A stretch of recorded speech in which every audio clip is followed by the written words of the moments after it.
जैसा ताऊ ने कभी बताया और अजीज़ मियाँ ने फरमाया, आदमी है बेनज़ीर। विलियम शेक्सपियर इसी बात को हेमलेट बेनज़ीर में महिला कहते है, हैं। ये बात आप गलत कह रहे हैं और वो हमारे बीच नहीं है। तो हेमलेट में विलियम शेक्सपियर कहते हैं कि आदमी क्या कमाल की कृति है, कई मायनों में फरिश्ते की तरह है। उसके पास इमोशंस हैं, लॉजिक हैं, बुद्धि और विवेक है। उसने गगनचुंबी इमारतें बनाई, उसने खूबसूरत पिरामिड बनाए, समंदर की गहराई से लेकर चांद की सतह तक को नापा। अपनी अनगिनत शामें, अपनी अधजगी रातें, अपनी अंकुरित सुबहें उसने कला, विज्ञान और अदब के हवाले कर दी। लेकिन अगर वो वाकई इतना पहुंचा हुआ है तो फिर वो किसी की हत्या क्यों कर देता है? सिर्फ उसके पुरखों ने ऐसा किया था इसीलिए, या इसलिए तो नहीं कि उसके मन में ये भरम बैठ गया है कि अगर उसने ऐसा नहीं किया तो वो भी नहीं बचेगा जैसे उसके पुरखे नहीं बचे। हत्या की जड़ में आक्रमण अधिक है या असुरक्षा अधिक है? हम कभी नहीं जान पाते या कभी कह नहीं पाते कि ये क्यों किया।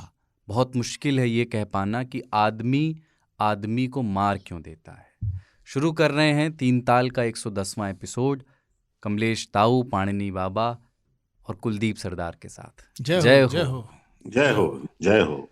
और आज पहले ये सूचना, मतलब कि आप जब देख रहे होंगे तो आपको ये देख के, ये पहला अगर वीडियो देख रहे होंगे तो समझ में आ जाएगा, ऑडियो से भी शायद समझ में आ जाए कि बहुत अरसे बाद ये हुआ है कि हम तीनों में से एक स्टूडियो में मौजूद नहीं हैं और वो ताऊ हैं। ताऊ अपने घर पर हैं और इंटरनेट कॉल के माध्यम से हमें जुड़े हुए हैं, तो हम उनको लैपटॉप पर सामने देख रहे हैं, वो हमें दिख रहे हैं। पीछे बढ़िया किताबों की एक अलमारी है और ताऊ स्वास्थ्य लाभ ले रहे हैं घर पे। बिल्कुल स्वास्थ्य का लाभ ले रहे हैं। ये मुझे, लेकिन ये वर्क फ्रॉम होम के दिनों में जब तीन ताल हम किया करते थे, हालांकि उसमें तीनों ही हम लोग घर पे होते थे, उसकी याद दिला रहा है। लेकिन अभी बड़ा ट्रिकी है कि हम दो लोग स्टूडियो में हैं और एक जूम से जुड़े हैं। नहीं, इसीलिए हम आज स्टूडियो से कहे कि कर लिया जाए, क्योंकि कम से कम दो की आवाज़ जो है बेहतर क्वालिटी में होगी। नहीं, क्योंकि पूरा ही फिर वो डाउन हो जाता है। हमारे यहाँ बहुत फ्लक्चुएशन है अभी इंटरनेट का, तो इसलिए हुआ कि नहीं तो हम कल भी दफ्तर ही आते रिकॉर्ड करने। वैसे भी हमको कल आना ही है। तो ताऊ जो है ये एकदम सही कह रहे हैं कि अस्वस्थ का लाभ ले रहे हैं वो। अस्वस्थ होने का, हाँ, अस्वस्थ होने के लिए वो घर से काम करने का लाभ उनको मिल रहा है। स्वास्थ्य का लाभ नहीं मिलता है। मैं आज आ जाता, मुझे लगभग मैंने मन बना लिया था कि मैं आ ही जाऊंगा। फिर मैंने कहा बाबा अगर ऑफिस में है तो फिर बहुत भड़केंगे, इसलिए छोड़ ही दो यार। अब कल हम इनके गोल में रस्सी बांध के आए न, क्योंकि कल बाबा मेरे साथ थे तो वो जरूर भड़केंगे कि ये क्या है, ये क्या बला है, क्यों किया ऐसा। तो मैंने कहा रहने दो। अच्छा, इस हफ्ते मतलब आप खबर देख ही रहे हैं कि आज इस हफ्ते तो एक ही खबर छाई हुई है, आफ्ताब पूनावाला वाली। तो मैं ऐसे सोच रहा था कि थोड़ा सा इसको और आगे ले जाके आज अपन तीन ताल यहीं से शुरू करें कि एक ना वेब सीरीज़ भी है ताऊ, उसका मैंने जिक्र भी किया है, ब्रीद नाम से। अभिषेक बच्चन है उसमें, प्राइम पे आई थी। तो उसमें पहले माधवन था, फिर अभिषेक बच्चन भी आ गए। हाँ, वो दो हैं। तो जो अभिषेक बच्चन वाली है उसमें वो उनको एक सीरियल किलर, जो एक्चुअली बाद में पता चलता है कि उन्हीं का ही स्प्लिट पर्सनैलिटी है, एक वो टास्क देता है जिसमें वो 10 लोगों की बारी बारी से हत्या करवाना चाहता है उनसे। पर वो ये कहता है कि वे अपनी हत्या की वजह खुद बने और हर एक व्यक्ति के लिए आपको उनकी एक कमज़ोरी है, एक इमोशन, उसका इस्तेमाल करना है। तो कोई एक सरदार जी हैं जिनकी कमज़ोरी है गुस्सा, कोई एक हैं जिनकी कमज़ोरी है घमंड। तो ऐसे सबका इस्तेमाल, और फिर बाद में वो 10 सिर का प्रतिनिधि हैं वो सारे 10 इमोशंस। तो अभिषेक बच्चन करते भी हैं ऐसा कि उसके उस इमोशन को इन्वोक करके, प्रोवोक करके वो उसको हत्या के कुएं में धकेलते हैं। मैं ये सोच रहा था कि जैसी इंसानी नवैयत हो गई है, अगर आपको, मुझे, बाबा को ये टास्क दे दिया जाए कि तुम्हें किसी आदमी को कन्विंस करना है एक मर्डर के लिए, मतलब अपने नहीं, अपने किसी के भी एक मर्डर के लिए, तो वो कितना आसान होगा। उसके सामने ऐसी परिस्थितियां, ऐसे हालात पैदा कर देना कि वो खुशी खुशी राज़ी होकर के या मजबूरी में मर्डर कर दे। नहीं, पहले तो आपको हमको कन्विंस करना पड़ेगा कि हम उसे कन्विंस करें। हाँ, मतलब, और हम तो कन्विंस होंगे नहीं। तो ये थोड़ी सी टेढ़ी लकड़ी है। दूसरा क्या है ना, जो हफ्ते भर की खबर है और जो अभिषेक बच्चन का वृत्तांत है, उन दोनों में सिमिलरिटी नहीं है। ये जो व्यक्ति है जिसने आफताब, जिसने अभी अपने साथ रह रही लिव इन पार्टनर की हत्या कर दी, और अभिषेक बच्चन का जो दृष्टांत है उसमें फर्क है। एक प्रवृत्ति से हत्यारा है और एक परिस्थिति से हत्यारा है। हाँ। ये प्रवृत्ति से हत्यारा है कि नहीं, ये तब साबित होगा जब ये एक से अधिक मर्डर कर चुका होगा और उनके पीछे एक कोई पैटर्न होगा डिफाइंड। ज़रूरी नहीं कि दूसरे मर्डर से भी आप किसी कंक्लूजन पर निकल सकें कि नहीं इसका एक पैटर्न है। तो इसका जो मामला है ना, वो बिल्कुल वहीं पे पहुंचाता है कुलदीप, जहां पे आप बात कर रहे थे कि हत्या में क्या मायने रखता है, भय मायने रखता है या हिंसा मायने, आक्रमण, अटैक, एग्रेशन मायने रखता है, आक्रमण या असुरक्षा, आक्रमण या असुरक्षा। और मुझे लगता है कि दोनों ही चीज़ें कहीं पे कम कहीं पे ज़्यादा, लेकिन हर हत्या के पीछे कथा वही है। जैसे युद्ध में आपको लगता होगा कि लोग आक्रमण करके मार रहे हैं, लेकिन ऐसा नहीं है। युद्ध में हत्या के पीछे का मूल कारण भय होता है। आप सामने वाले सिपाही को नहीं मारोगे तो उसकी गोली आपको मार देगी। हाँ। आप सामने वाले की गर्दन नहीं काटोगे तो उसका भाला आपका सीना चीर देगा। तो दरअसल जहां आक्रमण हो रहा है वो दरअसल भय का युद्ध है। वही, मतलब जैसे वो इंस्टिंक्ट, अपनी राज सत्ता को खो देने का भय, अपनी सीमा को खो देने का भय, अपने प्राणों को खो देने का भय, अपने राजा को, अपने सेनापति को, अपने सिस्टम को, अपनी व्यवस्था को, सत्ता को खो देने का भय। ये सारे के सारे भय एक आक्रमण के लिए प्रेरित करते हैं। लगता क्या है कि दो तरफ से आक्रमण हो रहा है। सिपाही कहते भी हैं आक्रमण, लेकिन वो दरअसल भय की हत्या है। उसका आक्रमण केवल उसका प्रकटीकरण है। कई जगहों पे भय नहीं होता है। वो स्थितियां वो होती हैं जहां पे आप जो प्रोफेशनल किलर्स हैं उनकी कथा देखते हैं, जो सुपारी लेकर के या किसी और कारण से किसी ने कहा इसको मार दीजिए, हम आपको पैसा देंगे, तो वो पैसा है, पैसा लेकर के वो हत्या कर रहा है। उस व्यक्ति जिसकी वो हत्या करने जा रहा है वो व्यक्ति जानता भी नहीं है इन्हें। जो विक्टिम है वो मर्डरर को जानता भी नहीं है। वहाँ इमोशन इन्वॉल्व नहीं है, वो तो कोई इमोशन इन्वॉल्व नहीं, तो प्रोफेशन उसमें भय का कोई ऑप्शन नहीं है। वो शुद्ध रूप से प्रोफेशनली उसको कर रहा है। तो वहां पे उसके पास केवल एक कॉज है, प्रोफेशनल कॉज है। ये एक तीसरे तरह का कारण है। आक्रमण की हत्या जो होती है वो ऐसे होती है कि एग्रेशन है और आप कंट्रोल नहीं कर पाते हैं अपने एग्रेशन को, तो आप लिमिटलेस एग्रेशन जो है वो सामने वाले को ख़त्म कर देता है। वहाँ पे कई बार भय नहीं होता है। जैसे हमने कुछ कहानियाँ पढ़ी कि 11 साल के बच्चे को पीटते पीटते उसने रोटी चोरी की थी, उसको मार दिया। वहाँ पे कोई उस 11 साल के बच्चे से भय नहीं है, लेकिन आपका एग्रेशन एक लूप में जा चुका है जहाँ पे उसमें कोई स्पीड ब्रेकर नहीं लग रहा है। आप उसको 4 हाथ मार के भी छोड़ सकते थे, लेकिन आप उसको 40 हाथ मारते रहे और आप मारते ही रहे। वो मर गया फिर भी आप उसे मारते रहे। तो ये एग्रेशन का लूप है। कई बार हिंसा में ऐसा पाया जाता है कि भय से ज़्यादा एग्रेशन जो है ना वो कई बार आपको दिखाई देता है। जैसे भय वाला आदमी मार के खुद कल्टी होने की कोशिश करेगा, दुख में जाएगा, शांत हो जाएगा, सोचेगा कि ये क्या हुआ है, अब मैं इसके बाद क्या करूं। एग्रेशन वाला आदमी हिंसा में कई बार आप पाएंगे कि एक गोली से मारने के बाद भी उसको चैन नहीं मिलता, वो बार बार गोलियां मार रहा है, वो बार बार चक्कू मार रहा है, वो इस तरह की चीज़ें कर रहा है। तो ये अलग अलग बिंब हैं। क्रिमिनोलॉजी में आप इसको कभी देखें तो जो क्रिमिनल माइंड है उसमें ये सारे फैक्टर काम करते हैं। वो जो ताऊ जो मैं ब्रीद का जिक्र कर रहा था ना, मतलब जैसे आप ये कई बार जिक्र कर चुके हैं कि सैकड़ों सालों की, हज़ारों सालों की सभ्यता के बावजूद वायलेंस ना बहुत ही, हम लोग इमोशनली एज पर बैठे हुए हैं सभी लोग, और बहुत आसान है मैनिपुलेट करके किसी के इमोशंस से उसको अगर उससे मर्डर करवाना है या हिंसा करवा लेना है, क्योंकि वो बिल्कुल वहीं बैठा है जहाँ हिंसा शुरू होती है। तो ये मतलब ये बात यही है या ऐसा हुआ है कि आप ये मानते हैं कि सभ्यता के साथ थोड़ा तो आया है कि वायलेंस को लेकर के, हिंसा को लेकर के जो थ्रेशोल्ड है वो थोड़ा पुश हो गया है? देखिए, अभी हिंसा लगातार जो है प्राचीन का, जब से मानव इस धरती पे आया है, वो अहिंसा घटते ही जा रही है।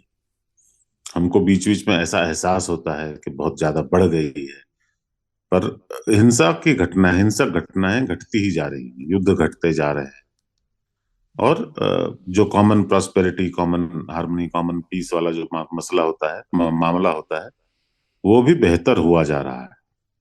इस केस में मैंने देखा नहीं है, तो मैं जानता नहीं हूं, पर जब भी जिस भी देश में या जिस भी समाज में रैशनल थिंकिंग के लोग नहीं होते हैं और इमोशन पे ज्यादा डिपेंडेंट होते हैं, वहां पे जो हिंसक होना ना एक इमोशनल एक्ट भी है, वो रैशनल एक्ट कभी भी नहीं होता एक्चुअली।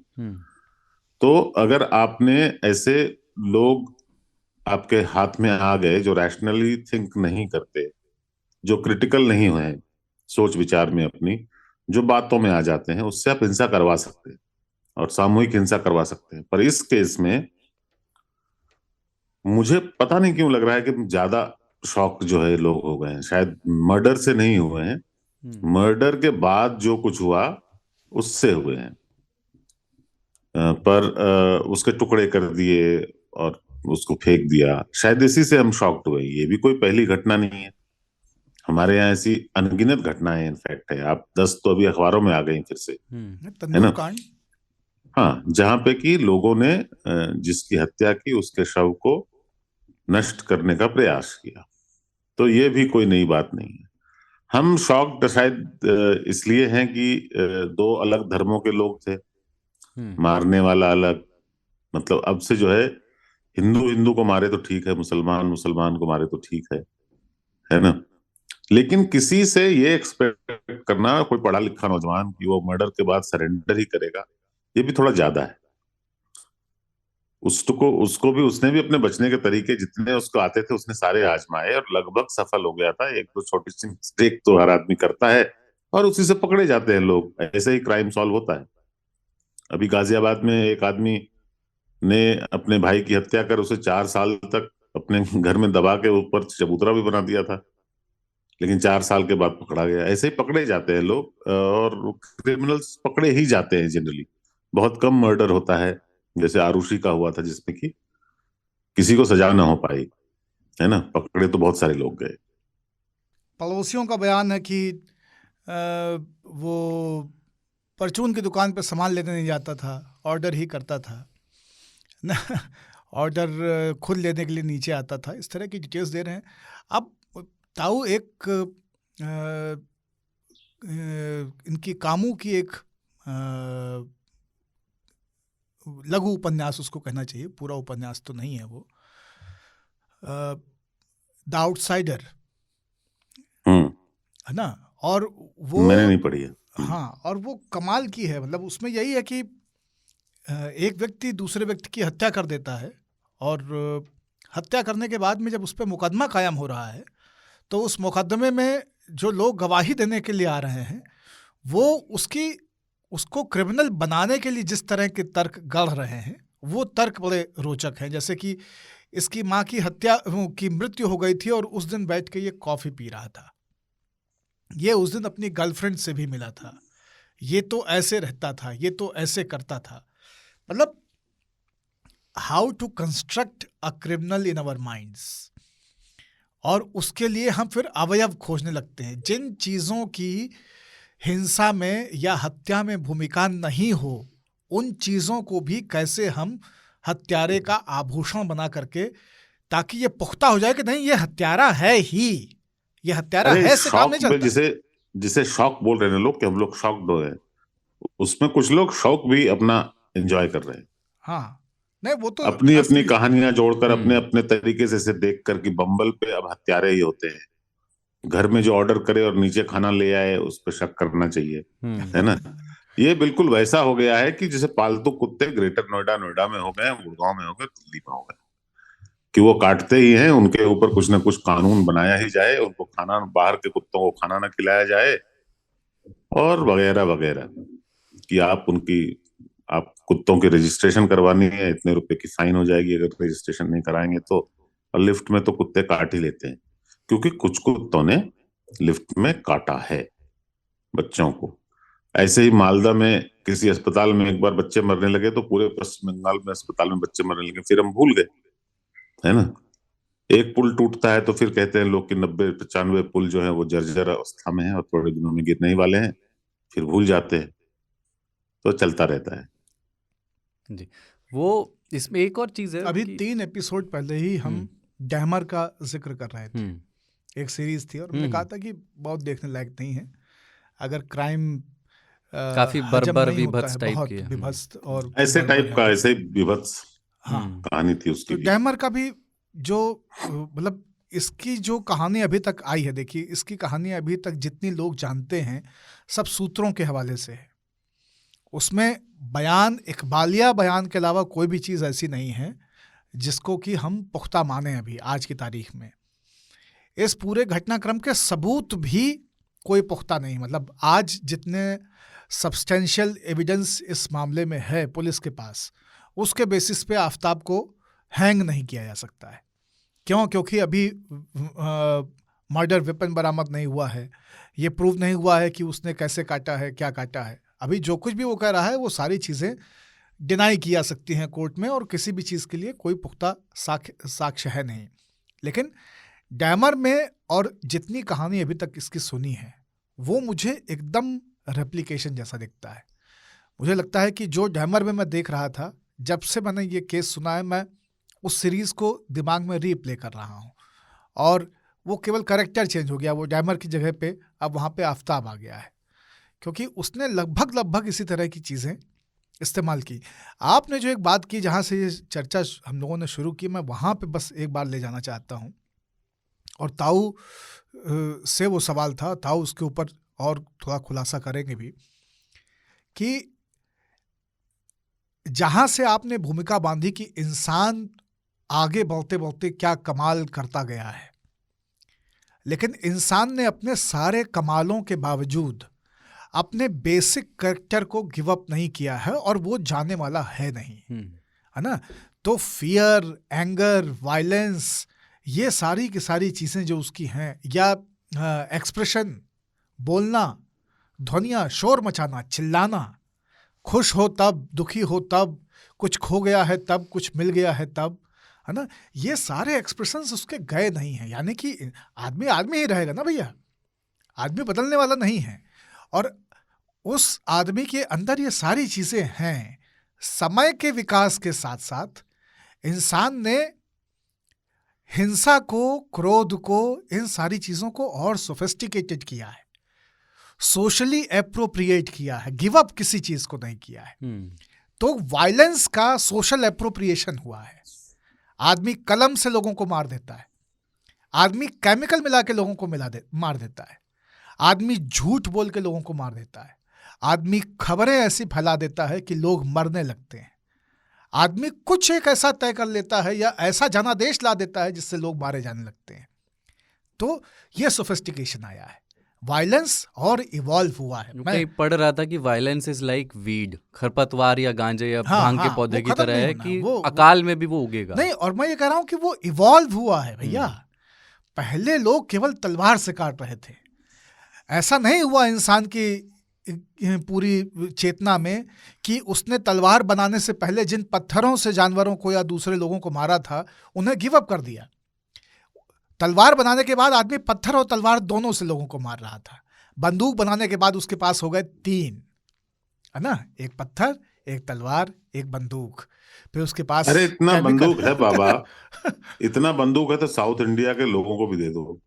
ये जब भी पढ़ता हूँ मैं, हैक्ड टू डेथ, ये क्या है? ये मतलब गड़ासे से, भुजाली से लोगों को। कल भी कोई बीजेपी का वर्कर था, उसको वो कलम दूसरे का मुंड देखते हैं तो उनको लगता है नारियलम। एक तो शॉर्टेज और इन्फ्लेशन, ये पता नहीं शॉर्टेज के कारण है कि इन्फ्लेशन के कारण है, पर वहां के लोग तो काफी समृद्ध हैं, उनको बंदूक, गोली, ये सब का इस्तेमाल करना चाहिए। बंगाल तो चलो पिछड़ा राज्य है, काटने में थोड़ा स्ट्रगल रहता है ना, काटने में थोड़ा स्ट्रगल रहता है, वो मार के मजा, गोली मार के मजा खत्म हो जाता है ना। ताऊ और नया भी नहीं है ये बहुत ही प्राचीन। मैं बहुत दुखी हो जाता हूँ जब आदमी इतने पुराने हथियार यूज करता है। नहीं, उसमें क्या है ना, साउथ में हर चीज को बड़ा बना करके सामने रखने की एक प्रवृत्ति है।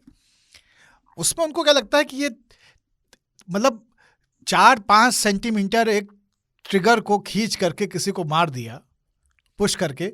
तो इसमें मैंने क्या किया, सब तो इक्विपमेंट ही कर रहा है, बांका में क्या है ना कि मतलब उनको लगता है कि हाँ आई एम इन्वॉल्व, मेरे पसीना गिरा है, मेरे छिट्टे पड़े हैं, मैंने हाथ को पूरा घुमाया है, चलाया है, एक्शन इन्वॉल्व है उसमें। हाँ, और पर 21वीं नारियल सदी में ना, 21वीं सदी में सारा काम टेक्नोलॉजी कर लेती है, तो ये काम भी हम अगर आउटसोर्स कर दें तो, मतलब आउटसोर्स नहीं पर टेक्नोलॉजी से करें तो अच्छा है। वो चित्र अच्छे नहीं आते वो अखबारों में भी ना। ने, आप और हम कल ही एक बात कर रहे थे ना चचा की, कि नहीं कानून हाँ को नहीं मारने देंगे, उसको तो हम ही मारेंगे। हाँ हाँ, तो इक्विपमेंट को नहीं मारने विभत्स। देंगे, हम ही पर मारेंगे। बाबा ये लेकिन सही कह रहे थे कि हथियार जुड़ते गए हैं नए, हम्म, पुराने वाले कहीं नहीं गए। आदमी अभी भी उसका इस्तेमाल करता है और करता रहेगा। वायलेंस इवॉल्व हुआ है लिव इन रिलेशनशिप को इस लेकर पूरे के। मामले में। यही एक लाइन में जोड़ना चाह रहा था। हम्म, सारी चिरांद हिंसा हुई है, लेकिन अगर ये पति पत्नी की हिंसा होती तो ये खबर इतना तूल ना पाती। एक मॉडर्न लाइफ स्टाइल में दो मुख्तलिफ मजहबी इदारों के बच्चे जो एक साथ रहते हैं, यंगस्टर्स हैं और लिव इन में रह रहे हैं, तो आप उनका पूरा ताना माना देखिए। और जो अनरेस्ट भी है, जो लोग कह रहे हैं शॉक्ड के पीछे की वजह हम बताते हैं ना कि समाज क्यों शॉक्ड है। ये समाज इसलिए शॉक्ड है क्योंकि उन दोनों के रिलेशनशिप में कुछ भी सोशली एक्सेप्टेबल उनको नजर ही नहीं आता है। वो अलग धर्म के हैं, वो अलग जगहों के हैं, वो अलग तरीके के सोशल एंगेजमेंट पे, जो सोशल एंगेजमेंट है नहीं, वो लिव इन पार्टनर के तौर पे रह रहे हैं। तो समाज के लिए एक एंटी सोशल एलिमेंट के तौर पे ये दोनों बेस्ट एग्जांपल्स हैं। और ऐसा नहीं है कि केवल उस लड़के की भद्द पीटी आ रही, उस लड़की के बारे में भी क्या क्या नहीं कहा गया है सोशल मीडिया पे कि ये लड़की नहीं होती तो ये परिवार को छोड़ के चली गई, ये करती तो वो करती तो, दुनिया जहान की चीजें। तो पर वो अगर शादीशुदा होते ना, इतने दिनों तक छुपता नहीं। ये तो कहो लेकिन था तो छुप गया, नहीं तो पता नहीं कौन कहां से फोन करके हेलो भाभी जी कैसी हैं आप, अरे भाभी जी फोन क्यों उठा रही, वो हो जाता है फिर पूरा ना। यहाँ पे क्या था, दोनों उखड़े हुए थे, मतलब लड़की तो उखड़ ही गई थी अपने परिवार से, और दोस्त कितना इंटरेस्ट लेते। तो उस लिहाज से देखो तो ये मतलब मर्डर तो नहीं, मर्डर वो करना चाहता था, किन परिस्थितियों में हुआ मुझे पता नहीं है, पर छुपाना इसको इतने लंबे समय तक आसान हो गया बिकॉज वो लिव इन में थे। अगर मैरिड में होते तो फिर मामला जो है 15 दिन में बड़ा हो जाता। बिल्कुल वो बिल्कुल, मतलब मैं चाह रहा था कि वहीं अपन इस वाले पक्ष पे बात करें कि जो दो रिश्तों को लेकर के समाज जैसे देखता है ना दकियानुसी, तो उनको एक एग्जाम्पल मिला है, एक मिसाल मिली है कि देखिए इसीलिए लिव इन नहीं करना चाहिए, इसीलिए घर छोड़ करके, परिवार छोड़ करके दूसरे लड़के के साथ नहीं रहना चाहिए, और ख़ास तौर से दूसरे मजहब के लड़के के साथ नहीं रहना चाहिए। नहीं, कल ही एक खबर आई है कि मेरे ख्याल से 7 या 11 साल की एक बच्ची है जिसके साथ उसके दादा यानी उसके बाप के बाप और उसके चचा, ये सब लोग लगभग 3 या 4 बरस से उसके साथ लगातार बलात्कार करते आए। अभी 2-4 दिन पहले ही सिमिलर घटना सामने आई है जिसमें कि लगभग वैसा ही मॉडस ऑपरेंडी है कि नहीं, मार करके और बुरी तरह से बॉडी को डैमेज किया गया है। एक मामले में फैसला अभी हम लोगों ने दिल्ली का देखा ही, जिसमें कि 3-4 जो लोग हैं वो बरी कर दिए गए क्योंकि कोर्ट के पास सबूत नहीं थे, और वो निर्भया जैसा ही केस था। और उसकी माँ की बिलखती रोती हुई तस्वीरें हम लोगों ने देखी, न्याय की गुहार लगाते हुए। तो वो खबरें उतना अटेंशन नहीं पा पाई, और ये खबर इसी वजह से लाइमलाइट में है, इसीलिए स्पॉटलाइट इस पे है, क्योंकि भाई साहब आपको उस अनुबंध में, उस प्रबंध में कुछ भी अनुमन्य नहीं दिखता है। आपको लगता है कि नहीं, ये तो सिरे से गलत है, और सिरे से गलत जब कोई चीज होती है ना, तो उसमें आदमी अपनी तरफ से ही जोड़ता है ना। हत्यारा है ही, गलत है शुरू से ही गलत कर रहे हैं, एम्फेसाइज करता है उसको और कहता है कि नहीं, ये पैटर्न ही गलत है भाई साहब। अब ये जो वो तो बाबा क्या है कि इस देश में ना, जहां दुनिया में ही इसे एंटी बर्मुडा कोलिशन है, तो जब बर्मुडा पहने किसी आदमी को कुत्ता काट लेता है तो वो कहते मैंने कहा था ना, बरमूडा खराब होते हैं, इसको पहनने से कुत्ते काट लेते हैं। तो वो तो जो जिसको पसंद नहीं है उसको उनके दुख के सुख सारे कारणों को वो उसमें पा बिल्कुल। लेगा। नहीं, अभी सारे लिव इन रिलेशनशिप्स को लोग यही कहेंगे, मतलब इस वक्त अगर कोई लड़की या कोई लड़का साथ में रह रहे हैं तो वो आगे चल के यही कहेंगे, उनके घर परिवार के लोग, उनके दोस्त यार, कि रह रहे हो, देख रहे हो क्या हो रहा है, लिव इन में क्या होता है, किस तरह के लोग होते हैं, ये ऐसे जा करके बस। अरे कहाँ पे आदमी सुरक्षित। लेकिन लोगों को एक जो ताऊ ने कहा ना कि अगर बरमूडा के खिलाफ आप हैं तो फिर तो मतलब कुत्ता आपके लिए बहाना बन ही जाएगा। ठीक है। एक तो बात आज और है बाबा, जैसे मैं लिव इन के सपोर्ट में नहीं, है ना, मैं बिल्कुल नहीं, क्योंकि वो इसलिए नहीं कि लिव इन कोई रिलेशनशिप जो है वो खराब है या अच्छा है, बस पे कैसे रह लेते हैं लोग यार, तंग नहीं आ जाते? कोई बंधन जब नहीं है तो आप लोग क्यों रह रहे हो साथ? फिर भी बंधन में हो। हाँ, ये क्या बकवास है? अब कुछ लोगों को कुछ तो मजबूरियां रही होंगी, आदमी को रहना पड़ता है तो फिर रह जाते, क्या करेंगे, तो कानूनी हो जाता मसला। पर हाँ, लेकिन आपके जिसको कोई पास बंधन आजादी नहीं है। है कि आप क्यों किसी के साथ रहोगे? मतलब इरिटेशन 2 दिन 4 दिन 5 दिन, उसके बाद तो यार मर्डर ही होगा ना उसमें। ये लड़के ने कर दिया, कभी लड़की भी कर सकती है। आप किसी के साथ रह के देखो बॉस, 3 दिन में आदमी अरे गेस्ट आते तो उनके साथ नहीं रह पाते 3 दिन, आदमी उगता जाता है यार कि क्या बकवास है, कैसा आदमी है। उसकी छोटी छोटी चीजों में जो है उसको बहुत बड़ी बड़ी प्रॉब्लम्स नजर आने लगती हैं, कि सांस बहुत जोर से लेता है, खांसता बहुत खराब है, आवाज इसकी ठीक नहीं है ना, चलता है तो तौलिया पता नहीं कैसे चलता है, तौलिया कहीं भी रख देता है। तौलिया तौलिया कहीं भी रख देता है। कुर्सी पे टांग आदमी देते साथ हैं। रह के क्यों रहते हो साथ में किसी के? साथ में मार्केट जाओ, साथ में सिनेमा जाओ, साथ में रेस्टोरेंट जाओ, रहना रहो अपने क्यों घर है? में। ताऊ बहुत अकेले रहो रहे हैं या अपने अपने बैचलर घर में लाइफ यार। में? विवाह से पहले आप ज्यादातर अकेले ही नहीं रहे नहीं, क्या? बैचलर का मतलब नहीं है, मतलब ये है कि जब तक कोई मजबूरी नहीं हो, जैसे कि आदमी निर्भर होता है अपने पेरेंट्स पे फाइनेंशियली बेसिकली, तो उसको उधर ही रहना पड़ता। हाँ, फीस कौन रहना नहीं देगा। चाहता बच्चा, हाँ रहना पड़ता है। तो जब आपकी मजबूरी खत्म हो गई, आप काम वाम करने लगे, और कहीं पे कोई जोर जबरदस्ती भी नहीं है, कानून भी नहीं बीच में आड़े आएगा, तो साथ में क्यों रहते हो? मैं इस नहीं, और तरह से वो लिव इन के पेरेंट्स खिलाफ हूँ। पेरेंट्स से निकले तो शादी करा दी घर वालों ने, अब मजबूरी है, जाओगे कहाँ। हाँ, उसके बाद थोड़ा लफड़ा हो जाता है। पर जितने लोग आजाद हैं, मैं उनके कहूंगा कि अपनी आजादी को वैल्यू करो यार, नहीं तो फिर कोई आप तुम्हारी आजादी की वैल्यू नहीं करेगा। 1947 में बड़ी मुश्किल से ली है हमने। आप अपनी आजादी को वैल्यू करो, और जब तक पॉसिबल हो सके आजाद रहने की कोशिश करो। ये लिव इन क्या है, ये तो इसमें तो कमिटमेंट तो उतना ही होता है ना, कागज पत्तर खाली नहीं होता। खर्चा भी उतना ही होता है। हाँ, काहे दूसरे का टेंशन ले रहे हो? ठीक हाँ, है। तो दूसरे का नहाया हुआ तौलिया से क्यों नहाते हो भाई? और आज बाथरूम में कोई चले जाए, आप 15 मिनट वेट करते हो उसकी गैस निकले फिर मैं जाऊं, ऐसा सिचुएशन लाना क्यों अपने ऊपर? हाँ, और मतलब वेट फ्लोर, हाँ, बाथरूम में भी अपना कहो, रहो, है ना। अपना आप अकेले अकेले रहो, रहेंगे तो एग्जॉस्ट मत चलाओ। बढ़िया धुला पुछा सूखा बाथरूम आपका इंतजार कर रहा है। जाड़े में पता लगा कि आपका पार्टनर पहले होया है, तो अब चारों तरफ पानी गीला, शीशे पे भाप, है ना, गीजर आधा से ज्यादा खाली, समझ में नहीं आ रहा कि कहाँ से शुरू किया जाए। चेहरा तक नहीं देख पाते हैं बिना हाँ। साफ किए।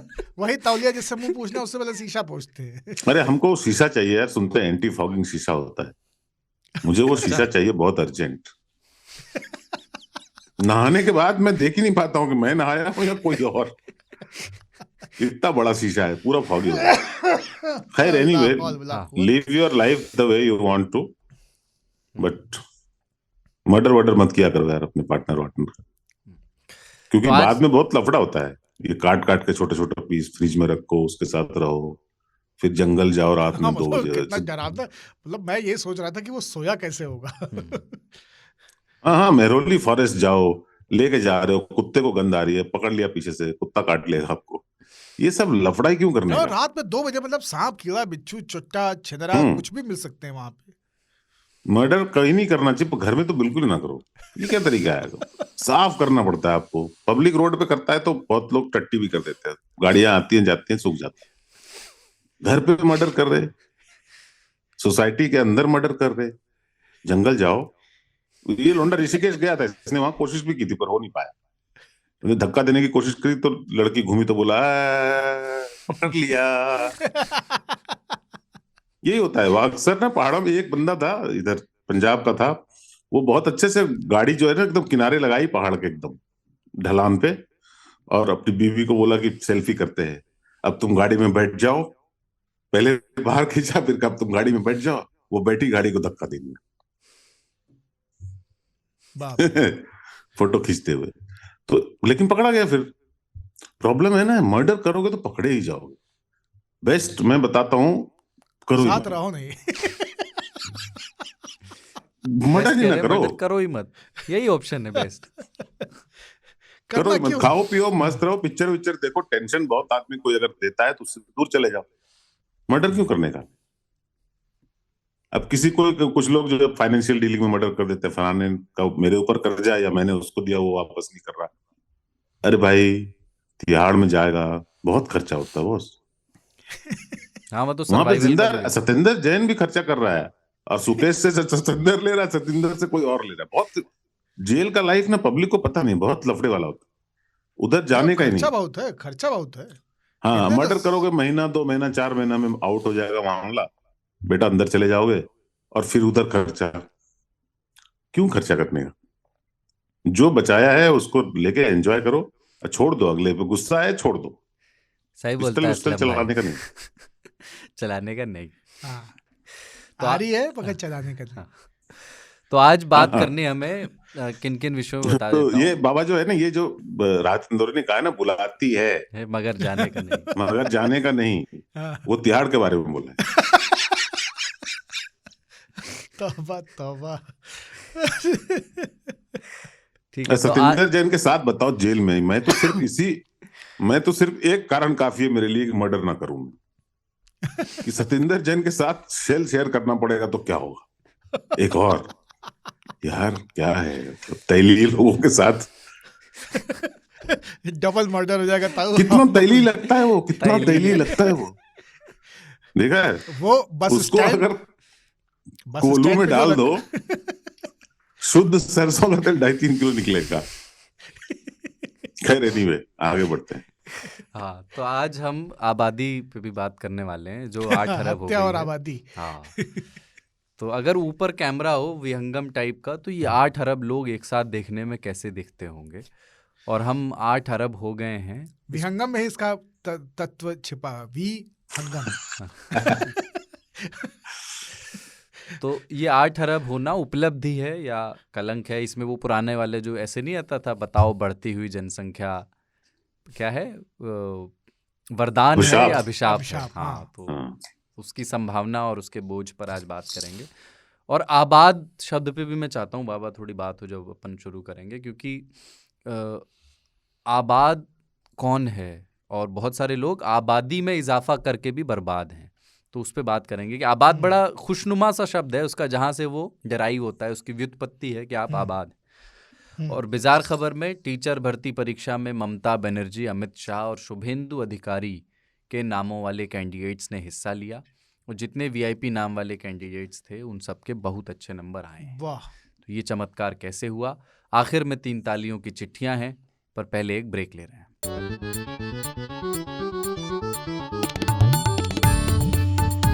आज तक रेडियो पर 3 ताल सुन रहे हैं आप ताऊ, बाबा और सरदार के साथ। और ये 2 घंटे का पॉडकास्ट है ताऊ। अपन हर बार 2 घंटे नहीं करते, पर कमोबेश उतना करते हैं। 2 घंटे में ना हाँ, पूरे हर बार 2 घंटे कहाँ करते हैं, हाँ। कभी 2.5-3 भी होता है। हाँ। तो इतनी देर में ना, जितनी देर में 3 ताल का एक लिसनर 3 ताल सुनता है पूरा, उतनी देर में पूरी दुनिया में 32,000 मोड़ा मोड़ी पैदा होते हैं बताओ। ईश्वर की कृपा से। तो 225 साल पहले इंसानों की आबादी थी 1 अरब, और बीते मंगलवार को अनुमान के मुताबिक हो गई 8 अरब ईश्वर की कृपा से। वाह। तो जहाँ ये आबादी बसी है, ये घना जंगल था। और ये जो पूरी बात है कि ताऊ तो कहते हैं कि 78 बरस बचे हुए हैं वैसे भी इस दुनिया को, जंगल कट के हम वहाँ रहने लगे हैं, रिसोर्सेज सीमित हैं, नदियों का पानी सीमित है। हाँ, आबादी और बढ़ेगी तो मेहरौली का जंगल भी खत्म हो जाएगा। हाँ। तो ये वो ऐसा होगा क्या कि दूल्हा जो है दूल्हे 2 होंगे, घोड़ी 1 होगी। ऐसे जाएंगे क्या बारातों नहीं, में? बारी बारी उतरते चलते रहेंगे। 2 बारातें साथ में जा रही हैं। देखो, एक तो मैंने सबसे पहले बधाई दी, जैसे 8 मिलियन हुआ, कि भारत का योगदान उसमें 177 मिलियन रहा है। और दुनिया ने 2011 से लेकर 2022 के बीच में 7 से 8 कर लिया है ना। इसमें क्या है कि इसमें मेरा कोई योगदान नहीं। हम तीनों का ही नहीं है वैसे तो। हाँ, तो अपन ये मान के चलते हैं कि अपना कोई कंट्रीब्यूशन इसमें नहीं है। बहुत सारे ऐसे पर्व त्योहार भी आते हैं जिसमें मैं कंट्रीब्यूट नहीं करता, है ना। सोसाइटी में भी कभी कभी लोग बोलते हैं कि 100-500 दे दो, तो मैं नहीं देता। और बहुत सारी में बहुत दिल खोल के भी देता हूँ। तो मेरा कंट्रीब्यूशन अन्य क्षेत्रों में है। अब क्या आबादी बुरी चीज होती थी? आबादी होती अच्छी चीज है। ऐसा लोग बोलते हैं कि भारत में जो है बहुत अच्छा कंट्रोल कर लिया हमने, 2.1 के करीब है हमारा। रिप्लेसमेंट रेट जो है 2 होता है, तो उसके आसपास है। पूरी दुनिया में फेवर कर रहे हैं लोग कि आबादी जो है वो इतना बड़ा प्रॉब्लम नहीं है। चाइना को देखो, इतनी आबादी हो गई, उन्होंने रोक दिया। अब लोग बूढ़े हो रहे हैं और उनकी अर्थव्यवस्था खतरे में है। पर दुनिया की नजर से देखो आप, यूनिवर्सल ट्रूथ की टाइप से देखो यार। 8 अरब लोग उस धरती पे रहते हैं जहां पे कभी कुछ करोड़ लोग रहते थे, है ना। धरती वैसी है, उतनी ही संपदा है, जो अंदर है वो है, कुछ आके बाहर से जुड़ नहीं रहा। और आप बढ़ते जा रहे हो और आप ये भी मानते हो कि इससे कोई खतरा नहीं, चलते जाओ। आबादी जो है वो अभिशाप, वरदान इत्यादि नहीं होती। आबादी होती है आबादी। और हम तो कहते हैं ना, जिंदा आबाद। बाय द वे, जिंदाबाद जो है वो जिंदा और बाद नहीं है, वो जिंदा और आबाद है। कि बाद तो में हम, जिंदा हो जाएंगे। हाँ, तो हमारी हमारी जो है, हमारा गाजी आबाद या इस्लाम आबाद, हैदर आबाद, जाफर आबाद, हमारे यहाँ आबाद जो है, मतलब इसलिए माना जाता है कि आबाद रहो। लड़कियों को कहते हैं दूधो नहाओ पूतो फलो, इत्यादि इत्यादि। सबको ये विश किया जाता है कि भाई साहब, आप तो बस बच्चे पैदा कर दें, दुनिया में आपकी कंट्रीब्यूशन यही है। ये मेंटालिटी एनलाइटनमेंट के बाद यूरोप ने छोड़ दी। लेकिन बाकी दुनिया में, जैसे जापान है, वो इतना आगे बढ़ गया कि उसने छोड़ दी। चाइना ने जबरदस्ती छुड़वाई लोगों से। भारत ने 2 बच्चे अच्छे, क्या था वो, बच्चे 2 ही मीठी अच्छे हैं। खीर, 2 बच्चे बाकी मीठी खीर, बाकी सब बवासीर। बाकी सब बवासीर। ऐसे स्लोगन्स हमारे यहाँ, ये एग्जैक्टली स्लोगन नहीं था, ये तो सीरियल का है, किसी सीरीज का है। पर हमारे पंचायत यहाँ का। बच्चे 2 ही अच्छे टाइप के स्लोगन लगाए गए। अब बच्चों को देखो आप, सुनो मैंने समय की बहुत ये सारे देखे हैं। पुकार, बच्चे 2 और पेड़ 1000। हाँ, नहीं बाबा, मैंने बहुत सारे लोगों को देखे हैं, बच्चे 2 ही अच्छे बोल के उन्होंने 2 कर लिए, दोनों खराब निकले। हाँ, उनको देखो तो आपको लगेगा इसीलिए बोला जाता बच्चे 2 ही अच्छे, तो दोनों बेकार है। कुछ लोगों ने बेटी होने के चक्कर में जो है 2, 3, 4, 5, 6, 7, जब तक नहीं हुआ तब तक, मतलब बेटा नहीं हुआ तब तक बढ़ाई। कुछ लोगों ने ये माना हुआ है कि चूंकि ये ईश्वर की कृपा, जैसा आपने बोला, ईश्वर की कृपा है, तो अपना तो इसमें कोई योगदान ही नहीं है। उनको ये एहसास भी नहीं है कि वो कितना कंट्रीब्यूट कर रहे हैं। उनका तो सिर्फ यही कहना है कि भाई ईश्वर की कृपा है ना, ऊपर वाला दे रहा है, हम कौन होते मना करने वाले। जो जन्म देता है वो खाना भी देता है। हाँ, रोटी का इस बंदोबस्त तरह की करके भेजता कथाएं है। चलते हुए, हाँ, रोटी तो वही देगा, रिज्क। एक पढ़ने अब सवाल ये है कि 8 बिलियन से 9 बिलियन होने में अब हमें लगेंगे 10 साल, और उसके बाद हो सकता है 8-9 साल लगे 11 बिलियन होने में। आप सोच, 2050 को ही देख लो आप, क्या सीन बनने वाला है। पैदाइश की रेट अगर ऐसी रहेगी, अगर अपन मल्टीप्लाई करेंगे लाइक दिस, तो फिर जिंदाबाद, जिंदा और आबाद। अरे ताऊ, अभी केवल कोविड आए हैं, अभी डेविड, एविड, है ना, हेविड, लेविड, ये सब अभी बचे हुए हैं, अभी केवल कोविड भाई आए हैं। तो आप निश्चित एक बात रहिए, देखना बाबा ये बाबा दुनिया आप में तो परिचित होंगे किनसे? गायों के या बैल के शरीर पे ना चमोकन होता है, हाँ टिक होते हैं छोटे वाले, हाँ, जो उनका कुटकी। खून चूसते हैं। हाँ, तो वो जब बहुत बढ़ जाते हैं, जिनका केयर नहीं होता है, वो बहुत बढ़ जाते हैं, तो वो गाय ना अपना पीठ जो है वो किसी पेड़ से रगड़ देती है एक बार, उसमें बहुत मारे जाते हैं। हाँ, झरिया जाते हैं उसमें। हाँ, तो धरती पे चमोकन अगर बढ़ गया ना तो एक दिन एक दिन चमकेगा किसी जरूर। एस्टेरॉयड से पीठ रगड़ देगी ये। नहीं, उझारो यार कुछ। मुझे पता नहीं लग रहा है, रिक्टर स्केल होगा 10.1। क्या आबादी 8 हो गई तो हम काहे 6 चल रहे हैं। एक ना बच्चा था पढ़ने लिखने वाला, बहुत साइंस पढ़ा हुआ, तो उससे पूछा किसी ने कि बताओ परिवार नियोजन क्या होता है, मतलब स्कूल का बच्चा 10वीं 11वीं का, फैमिली प्लानिंग क्या होती है। बोले कि ये शादीशुदा लोगों द्वारा किया जाने वाला ऐसा प्रयोग है जिससे साबित होता है कि बच्चे भगवान की देन नहीं है।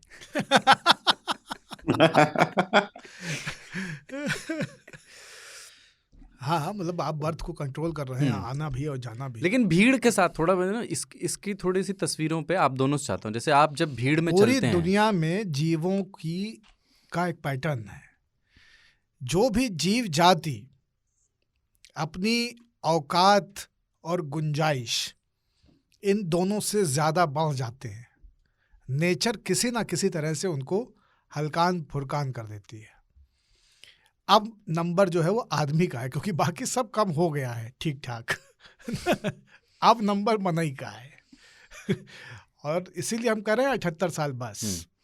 भीड़ वाला जो थोड़ा, मतलब जैसे कहते हैं ना, भीड़ का एक चरित्र होता है, या भीड़ किसी को सुकून नहीं देती आमतौर पे, या तो उन्माद दे सकती है या एंग्जाइटी दे सकती है। मेरी गांव में एक बड़की अम्मा है, मतलब पट्टीदार में ऐसे ताई जी लगी, उनको एंग्जाइटी रहती, तो वो कहती, वो एंग्जाइटी शब्द नहीं जानती, पर वो कहती हैं भैया हम स्टेशन जाए थे, हमरे सनपात लागत है। ऐसी बहुत सारी महिलाएं गाँव में हैं कि वो भीड़ के बीच चलते हुए कभी भी सहज नहीं होते हैं। आप लोग जैसे आप कुंभ मेले में गए, या ऐसी यात्रा जैसी चल रही है आजकल, एक राजनीतिक यात्रा चल रही है, कोई भी ऐसा जुलूस उसमें शामिल होकर के, अभी मैं आपसे पूछूं, जवानी और उसका एक अलग मसला रहा होगा, इस जीवन के इस उम्र के इस दौर पे आप कितना उस भीड़ की सामूहिक अभिव्यक्ति से रेजोनेट कर पाते हैं, उसमें कितना शामिल हो पाते हैं, इमोशंस क्या होते हैं उस भीड़ से बाहर निकलने के? भीड़ पसंद आती है क्या कभी किसी मौके पे, या कोई भी ऐसा मौका नहीं है कि यार नहीं, कभी पसंद नहीं आई। मतलब मैं तो भीड़ में बहुत रहा हूँ, बहुत सारी रैलियों में रहा हूँ, बहुत सारे मेलों में रहा हूँ, बहुत सारे कुंभ और स्नान ये सब देखे हैं। लेकिन ईमानदारी की बात यह है कि उस भीड़ में हमेशा एक भय साथ में रहता है, और वो सबसे पहला भय जो है ना, वो ये होता है कि भगदड़ मच गई तो क्या, जाना किधर है, ये दिशा बोध। तीसरा कि आप पूरे टाइम अपनी चीजों को बचाने के खतरे में रहते हैं। तो आप खुद को बचाने के लिए, सही जगह पहुंचने के लिए और अपनी चीजों को बचाने के लिए 3-4 तरह के भय में रहते हैं। रगड़े जाने रौंदे जाने का भय अलग, और इंसान समूह में रहने का जीव है, भीड़ में रहने का जीव नहीं है। ये बात इंसान को समझ में आई नहीं, जबकि बार बार बताया गया।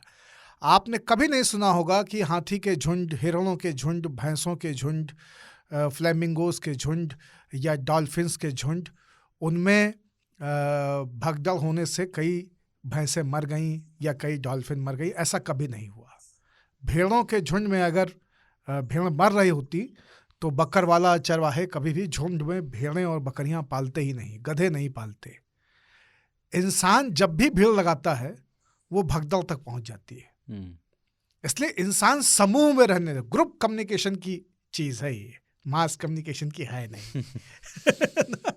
इंसान का मामला जो है वो ग्रुप वाला है। झुंड बना के चलो, हाँ, भीड़ बना के ना गुट बना लीजिए, अपने लॉबी के साथ रहिए, गांव में रहिए, ऐसे रहिए, बट के रहिए, थोड़ा इकट्ठा हो जाए, उसका जैसे ज्यादा होने लग जाए नया गांव बसा लो। इसमें भीड़ अच्छा नहीं है। ताऊ एक चीज की मैंने, आप बताइएगा क्योंकि आपकी ही बात से जुड़ रही है ये, कि भीड़ का ना मुझे एक ही व्यवस्थित रूप याद आता है अभी, वो है स्टेडियम, वो भी बहुत व्यवस्थित नहीं है, पर जो सबसे परिष्कृत रूप है वो है स्टेडियम वगैरह में बैठी हुई भीड़, या एकदम कला, नहीं है। सुनिए एक मिनट पूरी बात, या कोई कला का प्रदर्शन हो रहा है उसमें बैठी हुई भीड़, क्योंकि वहां पर वो चश्मदीद या दर्शक की तरह बैठी होती है, प्रतिभागी की तरह नहीं। तो भीड़ का सबसे सुरक्षित रूप दर्शक, सामूहिक दर्शक हो जाने में है, प्रतिभागी होने में वो नहीं। दर्शक कुछ समय के लिए है, दर्शक बनने से पहले और दर्शक हो चुकने के बाद की जो अवस्थाएं हैं। इसलिए देवी का दर्शन करने भी तो लोग जा रहे होते हैं, दर्शक ही होते हैं। दर्शन करते समय तक तो शांत रहते हैं, लेकिन दर्शन से पहले कई बार भगदड़ कर लेते हैं, कई बार दर्शन के बाद। फुटबॉल मैचों में भी हमने देखा है कि बाहर निकल के भीड़ में लोगों को कुचला है, फोड़ा है, हिंसाएं की हैं, मारकाट की है। अभी इंडोनेशिया में इतने सारे लोग, अभी हेलोवीन का फेस्टिवल हो रहा था और आपने देखा कि उसमें 100 मतलब लगभग 134 की 144 कितने लोग तो उसमें नहीं रहे, है ना। उन 50 से ज़्यादा लोगों को हार्ट अटैक हो गया। वो हार्ट अटैक इसीलिए हो गया ना क्योंकि भीड़ में दब गए, दम घुट गया, ये सारी चीज़ें। तो ये मामला है ही नहीं। स्टेडियम सबसे चवन्नी चोर जगह है, वहाँ पर दिखाई देता है कि लोग सिविलाइज तरीके से गोल गोल बैठे हुए ना, ये एक दूसरे को रौंद के चढ़ के तब अंदर आए हैं। इन्होंने टिकट के लिए मारामारी की है, इन्होंने पुलिस वाले से झाए झाए की, इन्होंने सब खटकर्म किए। कितने कितने लोग बाउंड्री पार करने के चक्कर में जैकेट तार में रह जाती है और खुद स्टेडियम में होते हैं। इस तरह से भी हम लोग घटनाएं सुनते रहे हैं। एक बहुत कमाल की ईरानियन फिल्म है जिसमें एक लड़की जबरदस्ती फुटबॉल स्टेडियम में घुस करके वो मैच देखना चाह रही है। मेरे ख्याल से पनाही की है या किसकी फिल्म है। लड़कियों को अलाउड नहीं है ईरान में फुटबॉल देखना, और एक लड़की है उसने तय किया है कि उसको फुटबॉल देखना है, टूर्नामेंट। और एक कला सभागार की भीड़, कला सभागारों की भी यही है कि जब तक जसराज जी गा रहे हैं, जब तक हरिप्रसाद चौरसिया बजा रहे हैं, तब तक वो भीड़ व्यवस्थित है। और भीड़ वो इसलिए व्यवस्थित है क्योंकि बातें करना, हाँ, निकल जाना ना, मतलब आप हाउसफुल फिल्म के हॉल से बाहर निकलना दुखदाई होता था। इस तरह से मीडिया प्लेक्स वाला एक्सपीरियंस जो है ना, बहुत बाद की चीज़ है कि लोग 20 मिनट पहले, 25 मिनट पहले पहुंच जा रहे हैं। पहले 12 से 3 का शो है, 2:50 पे फिल्म खत्म हुई है और 3 बजे से अगली फिल्म शुरू होनी है, बैक टू बैक। कई बार फिल्मों में ये होता था कि रील खत्म हुई और उसका तुरंत वो चलना शुरू हो जाता था, फिल्म शुरू हो जाती थी तुरंत ही। और उस वक्त लोग क्या निकलते थे, मतलब चैनल वैनल हिला दिया करते थे। सिनेमा घर वाले पागल नहीं कि वो चैनल लगा के रखते थे। पहले लोहे का ज्यादा लगाया जाता था और उससे लोग अंदर आते थे या बाहर रखे जाते थे। तो वो स्थितियां रही। यूनिवर्सिटीज में भगदड़ हुई हैं, कितने कार्यक्रमों में, यूथ फेस्टिवल्स में भगदड़ का, एक दूसरे को कुचल देने का, मारपीट कर बैठने का।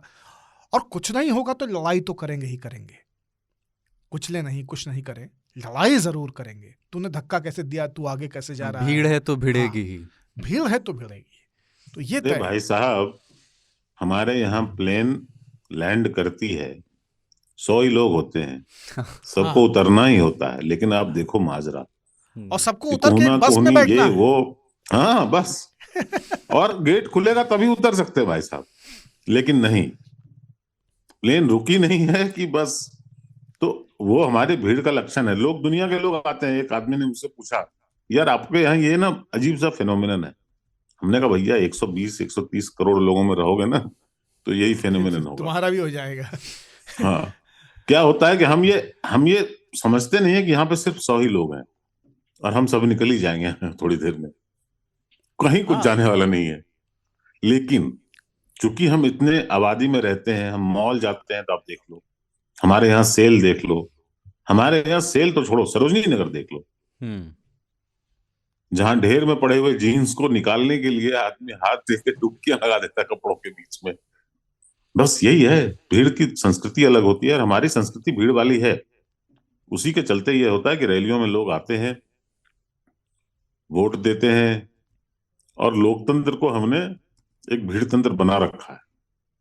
हाँ, जहां भीड़ है वहां लोग हैं।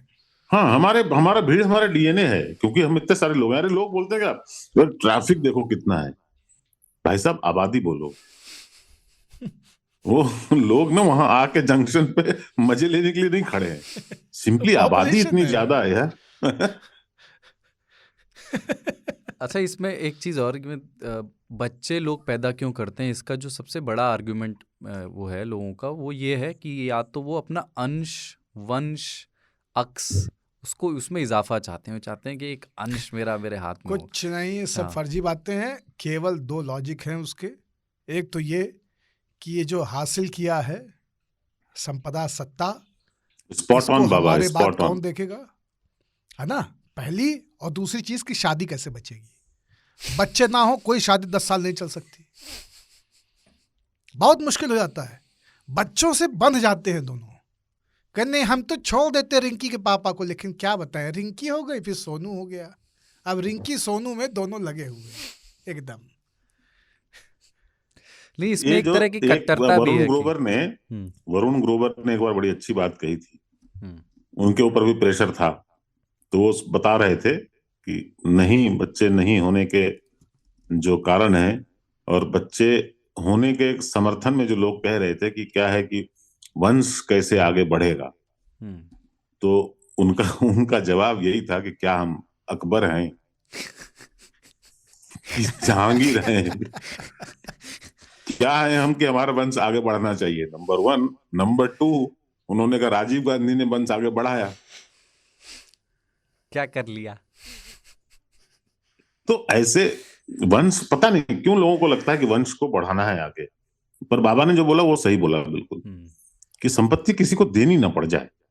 हम्म, हाँ, हमारे अब बाद खटे हमने जो हम, हासिल किया मजा है कोई वो और ले, हमारे ही खाते में रहे। मजा कोई और ले। खटे हम, मेहनत हमने की 60 साल 70 साल, मेरा एक वजीफा कोई और ले। एक दोस्त ना मेरा वो एक एग्जाम्पल देता है। वो कहता है कि यार ना, एक कहीं पे बंदरों पर एक स्टडी हुई थी, कुछ उनकी साइकोलॉजी को समझने के लिए। तो कुछ बंदर के बच्चों को जन्म के साथ ना उनकी माँ से अलग कर दिया गया। उस बंदरों के बच्चे बड़े हुए, और फिर जब उनके बच्चे हुए तो उनको बिल्कुल मालूम नहीं था कि बच्चों को पालना कैसे है। तो उनका कहना है कि हम ऐसे माहौल में पले, हमारी पेरेंटिंग ऐसी हुई है कि हमें मालूम नहीं कि अच्छी पेरेंटिंग क्यों होती है। और हमारे पेरेंट्स ऐसे इसलिए थे क्योंकि हमारे ग्रैंड पेरेंट भी वैसे ही थे। तो हम ये टॉक्सिसिटी जनरेशन वाइज करते आ रहे हैं। तो मैं ये सिलसिला तोड़ना चाहता हूँ, इसलिए मैं बच्चे नहीं कर रहा हूँ।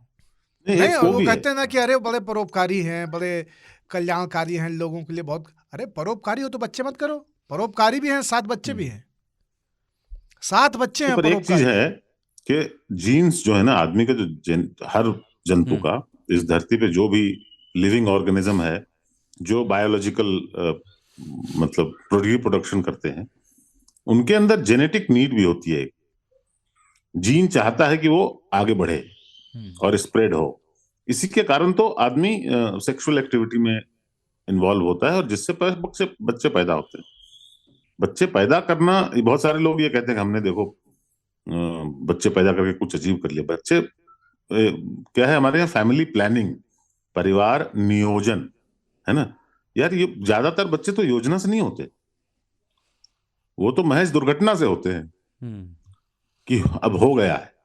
तो ऐसा कोई नहीं, प्लानिंग करते हैं कि भाई प्लान बच्चे बच्चे की तो IVRS वाले बच्चे होते हैं, प्लान प्लानिंग किया व्लानिंग नहीं जाता है। होता। पर क्या है वो एक दूसरी चीज होती है कि बच्चों को, जैसे बहुत लोगों को बच्चे अच्छे लगते हैं, है ना। अब बहुत क्या, बहुत ज्यादा लोगों को बच्चे अच्छे लगते हैं, बहुत कम लोग हैं। जैसे मुझे अगर 6-7 साल का ठीक ठाक सा ला दो जिसको ठीक ना कराना पड़े, तो तो मैं रख लूं, मतलब उसमें ऐसा नहीं है कि मैं दूर भागता हूं बच्चों से। बच्चे जो छोटे होते हैं बहुत ही मतलब यूजलेस टाइप के होते हैं, तो उस लेवल का नहीं चाहिए। अब 8 साल का कोई पैदा तो होता नहीं है ना, जो थोड़ी समझ हो। अब और बता नंबर दो 2, तो समझ जाए। हाँ, और सबसे बड़ी बात यह है कि बच्चे का केयर करना और इस दुनिया में बच्चों को सही तरीके से इसे बड़ा पालना भी करना, बड़ा महंगा है, महंगा भी है। ये महंगा भी है हम्म, और टाइम टेकिंग चीज है। सिर्फ बंदर ना, जिसका उदाहरण आपने दिया कि स्टडी में, बंदर ना फुल टाइम पेरेंटिंग करते हैं, उनको काम पे नहीं जाना होता, हाँ, उनका है मंडे टू ना। संडे नहीं है मामला। हाँ, उनकी फुल टाइम पेरेंटिंग होती है, यहाँ पे फुल टाइम पेरेंटिंग के ऑप्शन नहीं है। बंदर से कह दीजिए कि दिवाली पे घर में पुताई करानी है, होली पे नए कपड़े बनवाने हैं, और ये 10 महीने की फीस जमा होगी। और सबसे लिद्दड़ चीज है स्कूल। अब होम स्कूलिंग बहुत कम लोग कर पाते हैं, क्योंकि वो खुद ही घर में नहीं रहते, वो होम में नहीं है, तो होम स्कूलिंग क्या करेंगे।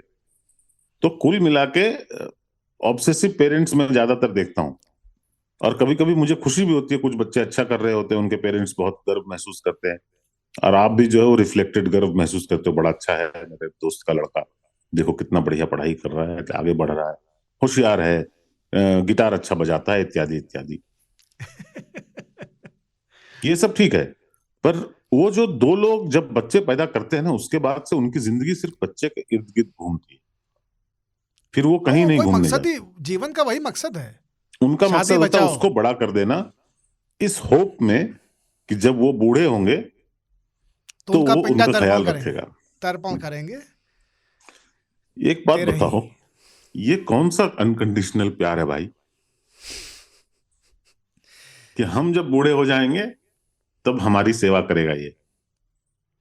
और और क्या ऐसा हो जबरदस्त सकता है तेल कि पीटी होता है, एकदम नहीं होता है ताऊ। आखिर में एक नर्स होती है जो अनीमा लगा के टट्टी करा रही होती है लोगों को, है ना, उसका फिर उसको एक बकेट में उठा के ले जा रही होती है, और आखिर में मर जाते हैं।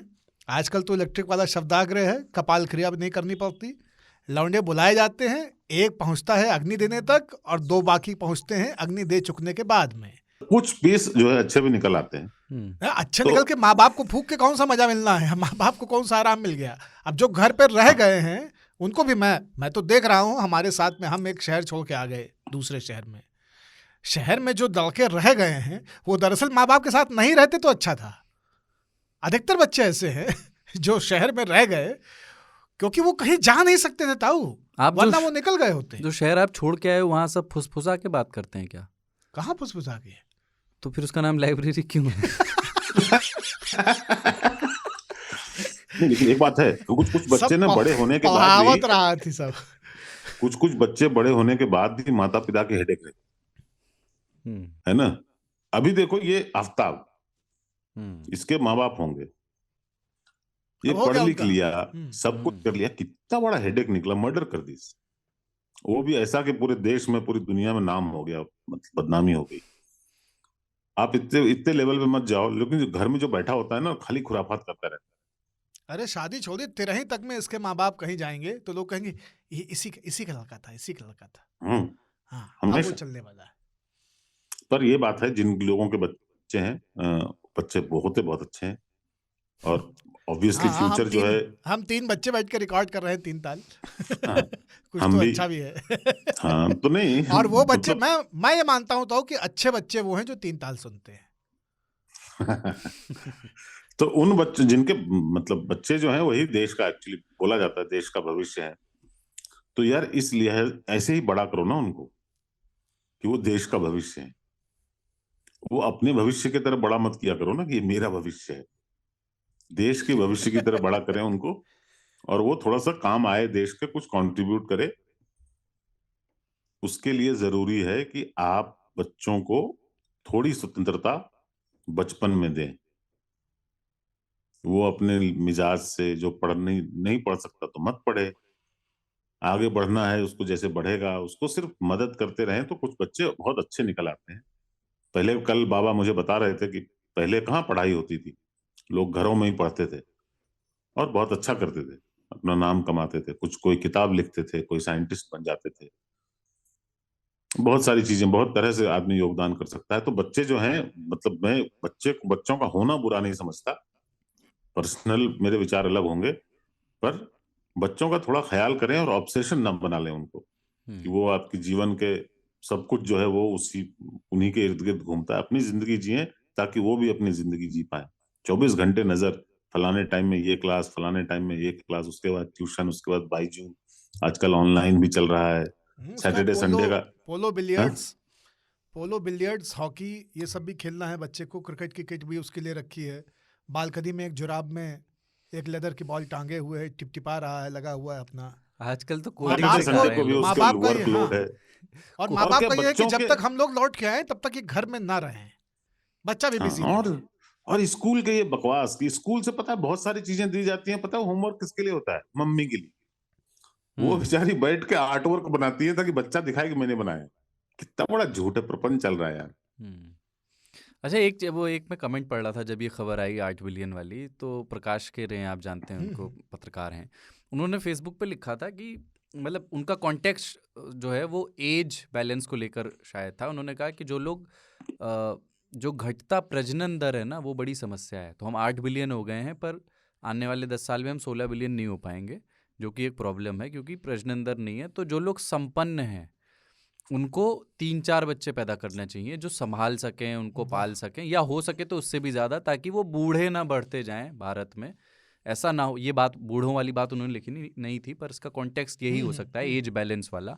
जैसे जापान में बड़ी संख्या में बूढ़ों की संख्या हो गई, तो जो नौजवान लोग हैं, जो प्रोडक्टिव कुछ कर रहे हैं, जो कमा करके ला रहे हैं, उनकी संख्या कम थी और उन पर आश्रितों की संख्या ज़्यादा थी। हाँ, उस वक्त कौन संभालेगा? जैसे चाइना में अभी बुजुर्गों की तादाद अचानक से बढ़ती जा रही है और वो उनके लिए एक समस्या होने वाली है। तो पैदा करने वाले, कमाने वालों की संख्या और उन पर आश्रितों की संख्या। अब शिक्षा भी तो, स्वास्थ्य भी तो इतना अच्छा हो गया है कि लोग ज्यादा जीते हैं, एवरेज। अरे भैया, वर्ल्ड की इकोनॉमी संभालने के लिए बच्चे पैदा कर रहे हो आप। ये जो जिनका भी थ्योरी है ना, ये कि जापान में लोग कम हो गए, तो अगर जापान में 2 लाख लोग थे और 21 बच गए, तो 21 लोगों का जापान है ना? 21 लोगों की रिसोर्सेज है, उनके पास हैं। क्या है ये सब इकोनॉमिस्ट के चौंचले हैं कि फैक्ट्रियां कैसे चलेंगी। हाँ, अगर युवा नहीं होंगे तो फैक्ट्रियां कैसे चलेंगी? उतने ही युवा चाहिए इनको, चूंकि ग्रोथ रेट इनका इतना बने रहना चाहिए। क्यों ग्रोथ रेट बनाना है भाई? आईफोन अगर थोड़ा कम ही बिकेगा तो क्या दिक्कत है? ये वाले जो चौंचले हैं, बिल्कुल इस दुनिया में ये जो सोच है ना, इनका कहना है कि रिप्लेसमेंट रेट, प्रजनन दर जो घट रही है। अरे यार, प्रजनन दर कहाँ घट रही है? भारत में अभी भी 2 से ऊपर है। होना तो 2 से नीचे चाहिए भारत में। किसी लिहाज से यार, ये जमीन 1 अरब और 30-40 करोड़ लोगों को संभाल सकती है क्या? और फिर बोलते हो कि गरीबी है, भुखमरी, हंगर इंडेक्स में हमारा नीचे जा रहा है, न्यूट्रिशन। भाई साहब, क्यों नहीं? उनका कहना है हमको उसको बैलेंस को मेंटेन रखना चाहिए। क्यों रखना चाहिए? अगर आबादी 50 करोड़ हो गई तो क्या दिक्कत है आपको? 50 करोड़ में 10 करोड़ ही युवा हैं, तो क्या दिक्कत है आपको? 10 करोड़ युवा, इतना बड़ा देश, एंजॉय करेंगे वो हमेशा के लिए। अपने को इसी हालत में रहना है हमेशा। यूरोप की समृद्धि देखते हैं, उनके पास लोग नहीं, देखो इंपोर्ट कर रहे हैं लोगों को, वर्कर्स को ला रहे हैं, इमिग्रेशन कर रहे हैं। हम भी कर लेंगे यूरोप जैसा, पहले सुखी तो हो जाएं। यहाँ खाने को लाले पड़े हुए हैं और 80 करोड़ लोगों को जो है फ्री का राशन दिया जा रहा है। आप कह रहे हो कि प्रजनन दर जो है वो घट रहा है, कोई बात नहीं है। अरे है, घटाओ। इसके पहले कि धरती खुद ही लील ले, अपना इंतजाम करो।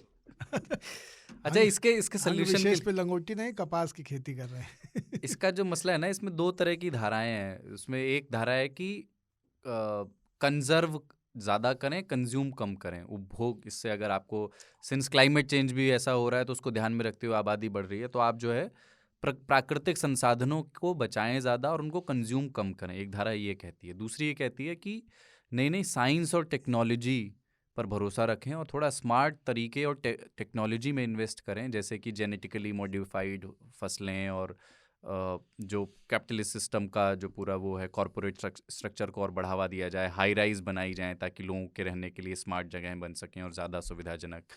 तो मैं एक साइंटिस्ट का भी मुझे नाम याद नहीं, उनको पढ़ रहा था, तो उन्होंने कहा कि ये समस्या दोनों ही के साथ है, कि दोनों अपनी अपनी बातों पर इतना अडिग हैं, पर दरअसल दोनों एक ही चीज़ चाहते हैं। इसके बीच में कहीं सही रास्ता शायद हो सकता है। नहीं, बीच में सही रास्ते की गुंजाइश ही नहीं है भैया। ये दोनों के दोनों मॉडल जो हैं वो दोनों करप्ट मॉडल हैं एक्चुअली। ये वेगन होने जैसा है मामला, है ना। एक कह रहा है कि नहीं, हम रिसोर्सेज का कम इस्तेमाल करेंगे तो ज़्यादा लोग उसको कंज्यूम कर सकेंगे। ये केवल और केवल एक हैक है। ये सारे लोग जो ये बात कह रहे हैं, उनका आप कंजम्पशन बिहेवियर देखिए। ये दरअसल जो भी ताऊ कह रहे थे ना, आज के समय में बच्चे होना या बच्चों की पेरेंटिंग, दोनों एक कैपिटलिस्ट लूप में फंसे हुई बात है। आपके बच्चे इसलिए होने चाहिए ताकि युवा हमेशा काम के लिए उपलब्ध रहे, और आपके बच्चे को स्किल्ड होना चाहिए ताकि वो सरकार पे बोझ ना रहे, हमेशा सरकार के लिए अश्व का काम करे, गधे की तरह हमेशा खटता रहे। इसलिए आप पहले की तरह बच्चों को, आप कह रहे थे ना कि पेरेंटिंग खराब हो गई है, अच्छी हो गई है। पेरेंटिंग खराब हुई है। दुनिया का कबाड़ा तब कम हुआ था जब इतना नरक नहीं था, रिसोर्सेस नहीं थे, साइंस नहीं थी, बहुत सारी चीजें नहीं थी।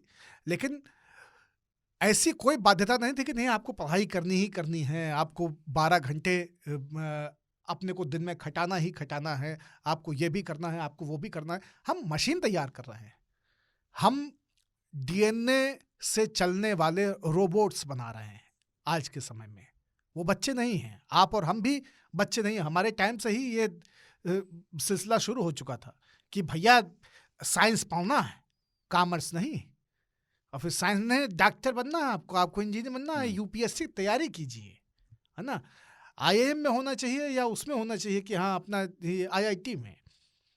तो कोई भी बच्चा जो आज जितने आप किसी भी घर में जाकर के दस्तक दे करके केवल बच्चे को देखने की कोशिश करो, उस बच्चे की जिंदगी को देखने की कोशिश करो।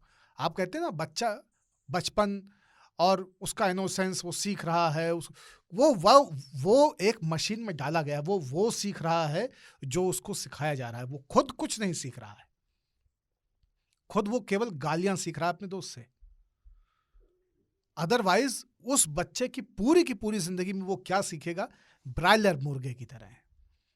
जैसे वो लोट पोट की पुड़िया आती है ना, ये उसकी लेस के चिप्स आते हैं, सब कुछ फैक्ट्री में ऑलरेडी प्रोग्राम्ड है। आलू आएगा, आलू छिलेगा, आलू धुलेगा, आलू कटेगा, आलू हाफ बॉयल होगा, आलू फ्राई हो जाएगा, आलू पे नमक गिरेगा, वो अनियन अमेरिकन बनना है, पुदीना वाला बनना है, चंकी चाट बनना है, क्या बनना है, सब कुछ तय। उसका एक पैकेट में जाएगा, पैकेट में भर से हवा और चिप्स दोनों भरे जाएंगे, खट से बंद हो जाएगा, जाके कार्टन में गिरेगा, पैक हो जाएगा, ट्रक में लग जाएगा।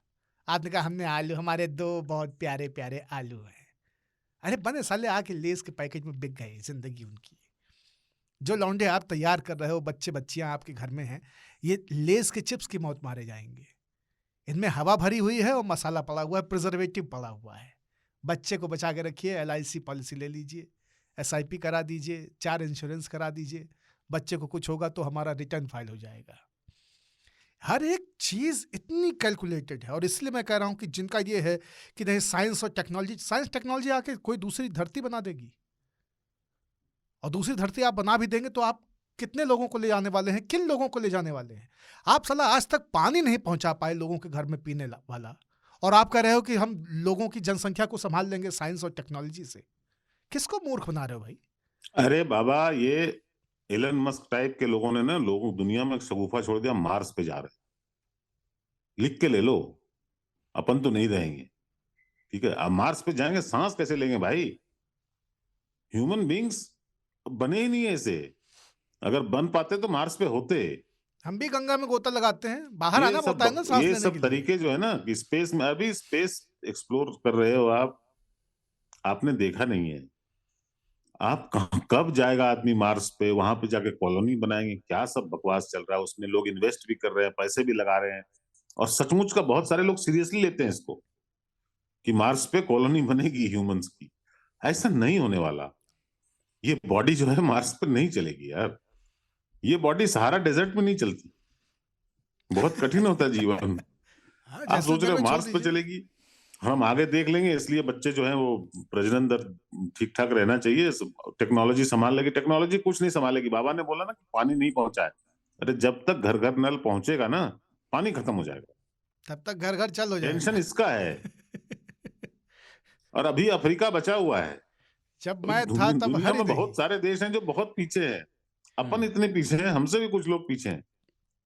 वो बोलते हैं ना लॉ ऑफ एवरेजेस, कि आप एवरेज कंट्री देख लो और उसके बाकी ये जानो कि आधी दुनिया उसके नीचे है। वही हालत है। तो अभी हम कहीं नहीं है बॉस। इस भीड़ में सबसे पीछे हम खड़े। एक बात मुझे आखिर में बस कहना है, एक इशारा ताऊ ने किया था और वही सबसे नेचुरल एडेप्शन है। इंसान अपने दिमाग से जो सोचने की सुविधा है सोचिए, सोचने के पैसे नहीं है। और अगर आपके साथ में कोई इकोनॉमिस्ट, कोई कैपिटलिस्ट बैठा है तो आप और उसको से सोच सकते हैं। लेकिन एक्चुअल एस्पेक्ट यही है कि ये जीन की बीमारी है। जीन का एक ही प्रोग्रामिंग है, डुप्लीकेशन, रिक्रिएशन। तो हर व्यक्ति प्रजनन के गुण के साथ धरती पे आता है और लगभग सभी व्यक्ति प्रजनन के अनुकूल होते हैं और प्रजनन करते हैं, उसमें से संतान उत्पन्न होती है। आप ये मान सकते हैं कि आप शिक्षा, विज्ञान, संसाधन और विचारधारा, जिस विचार से आप समाज को चला रहे हैं, जैसे कैपिटलिस्ट रियलिटी में दुनिया है, तो उसके तहत आप इसको कैलकुलेट करके प्रबंधित करने की कोशिश करेंगे, कंट्रोल करने की कोशिश करेंगे कि प्रजनन कैसे होगा। लेकिन प्रजनन फिर भी हो रहा है, और प्रजनन एक नेचुरल प्रोसेस है, इसलिए हो रहा है। वो चेंज होने वाला नहीं है, वो यथावत ही रहने वाला है। जनसंख्या बढ़नी ही है, वो कम नहीं होनी है। कुछ लोग उसमें से बाहर होते रहेंगे, लेकिन बहुत सारे लोग उसको करते रहेंगे। शहरों में प्रजनन की दर और शहरों में बच्चों का औसत, शहरों में बच्चे पैदा कर पाने की क्षमता, ये सारी चीज़ें प्रभावित हो रही है। लेकिन गांवों में उसका उतना प्रभाव आपको दिखाई नहीं देगा। गांवों की कहानी अलग है, गांवों में बच्चों की संख्या भी अलग है, बिल्कुल अलग किस्म की तस्वीर है। इस पूरी रियलिटी में अंततः प्रिवेल वही करेगा कि किसी दिन किसी चट्टान से, दीवार से, खूंटे से, बल्ली से गाय जाके अपनी पीठ रगड़ेगी और वहीं से बैलेंस आएगा। नेचर ने हमेशा खुद को ऐसे ही बैलेंस किया है और यही बैलेंस का फार्मूला आएगा। वो कहीं जाना नहीं है, वो एस्केपेबल नहीं है। आप अपनी अपनी सुविधाओं के लिए, आर्थिक, सामाजिक, राजनीतिक और रेशियल सुविधाओं के लिए आप ये कह सकते हैं या प्रोपेगेट कर सकते हैं कि ये वाला मॉडल उठा लीजिए तो अच्छा रहेगा, ये वाला मॉडल उठा लीजिए तो अच्छा रहेगा।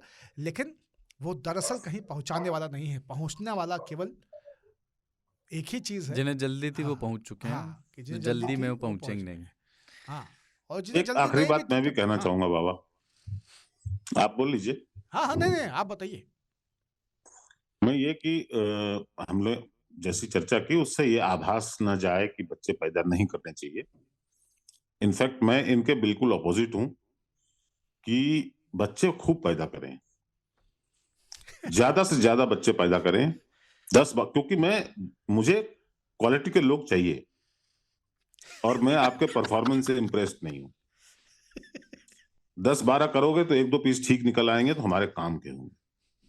ये जो जिस क्वालिटी का प्रोडक्शन है, अभी नंबर में बात नहीं कर रहा हूं, वो बहुत ही घटिया है। तो कृपया आप लोगों से सबसे गुजारिश है कि जहां भी जाएं इस बात को फैलाएं कि हमें ज्यादा से ज्यादा भारतीयों को पैदा करने की जरूरत है। एक तो कुछ सेना में जाएंगे, अग्निवीर में देश की रक्षा भी करेंगे, पर मुझे जिस तरह के बच्चे बातचीत करने के लिए भी चाहिए ना, उससे मैं इम्प्रेस नहीं हूं बहुत ज्यादा। तो मतलब करिए, देश बहुत बड़ा है और ऐसे भी भगवान की कृपा से होगा तो भगवान कुछ ना कुछ कर ही देंगे उनका। तो बेटे बेटी जो भी होते हैं, कोई भेदभाव किए बिना बहुत सारे बच्चे पैदा करें और साबित करते रहें कि वो कहते हैं ना कि आप जिंदा हैं तो जिंदा नजर आना जरूरी है। तो वैसे ही रुकना नहीं है। ये सरकार की नीतियों पे मत जाएंगे 2 अच्छे 2 अच्छे, वैसे नहीं, क्योंकि 2 ही अच्छे निकलेंगे 12-15 में। हाँ, तो अल्टीमेटली तो बच्चे 2 ही अच्छे। तो इसमें मत जाएं, जितने हो सके करें और खुल के करें, है ना। अपना संपत्ति जो है छोड़िए, आप बर्बाद हो जाए उससे कोई फर्क नहीं पड़ता। कि घर में औकात से 8 बाहर थरिया, जाके करें, कि घर में 8 हाँ। थरिया और 2 पायखाना जरूरी है।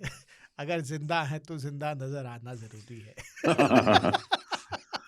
औकात से बाहर जाके करें, बस इतना ध्यान रखें कि अगर क्वालिटी थोड़ी बेहतर हो जाती है भाई साहब तो बहुत अच्छा लगता। लेकिन ताऊ ये तो ईश्वर की देन इसमें है ना, तो ये देखना पड़ेगा, हो सकता है कि नवा जो हो वो सही हो। ये कृष्ण भी 7 के बाद 1 जेन्युइन पैदा हुआ, 7 ही मारे गए। ट्रायल एंड एरर है, उसमें तो आप कुछ नहीं कर सकते, ट्राई तो करना पड़ेगा भाई 8वां। और आप देखिए कि आकाशवाणी करने वाले को भी ये पता था, भविष्यवाणी जो हुई कंस को, उसने बताया कि 8वां जो है ना वो मारेगा तुमको। अब जो 2 करके रुक जा रहे हैं, सोचिए कृपा अटकी हुई है उनकी। कृष्ण तो पैदा नहीं हो पा रहे। क्या होता है, बहुत सारे ना पैकिंग में अच्छे आते हैं, ठीक है, लेकिन एक्सपोज हो जाते थोड़ी देर में। खोल दो ना तो फिर लगता है कि यार ये क्या है, बवासीर आ गया है। तो कृपया करके जो है देश में बच्चे अच्छे होने चाहिए। और थोड़ा क्वालिटी से करिए तो अच्छा रहेगा। प्रोड्यूस करिए, इसमें कोई आपके बच्चे हैं यार, अच्छे ही होंगे, पर औरों को भी अच्छे लगे। वो आपको पता है सबसे ज्यादा तेजी से बढ़ती जनसंख्या कहाँ की है, किस देश की है? आयरलैंड की। It's doubling every year. अच्छा, ये जो है ना, एक एक जोक भी था कि कोई किसी ने बोला कि आपके फिर से होने वाला है एक, उसने कहा हाँ हाँ, मेरे 2 ही बच्चे थे, अब तीसरा आने वाला है, क्योंकि वो दोनों पता नहीं कहाँ के हैं, एक इंडियन तो पैदा कर लो। क्योंकि मैंने पढ़ा है कहीं पे कि दुनिया में जन्म लेने वाला हर तीसरा बच्चा भारतीय है। हम्म। अरे वो ये बाप भी रे। एक बार पुतिन के सपने में ना स्टालिन आए, तो पुतिन ने सपने में बोला स्टालिन से कि मैं क्या करूं कि रशिया को पुरानी यूएसएसआर वाली ग्लोरी जो है उसकी लौटा सकूं। तो उन्होंने कहा कि ऐसा करो, आधी रशियन पॉपुलेशन को ख़त्म कर दो और क्रेमलिन की जो इमारत है उसको तुम ब्लू पेंट में करवा दो। तो पुतिन ने पूछा ब्लू पेंट में क्यों करवाऊं? तो बोले अच्छा, पहले वाले पे तुझे कोई आपत्ति नहीं है?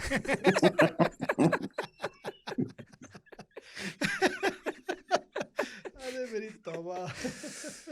एक ब्रेक ले रहे हैं और उसके बाद फिर बिजार खबर।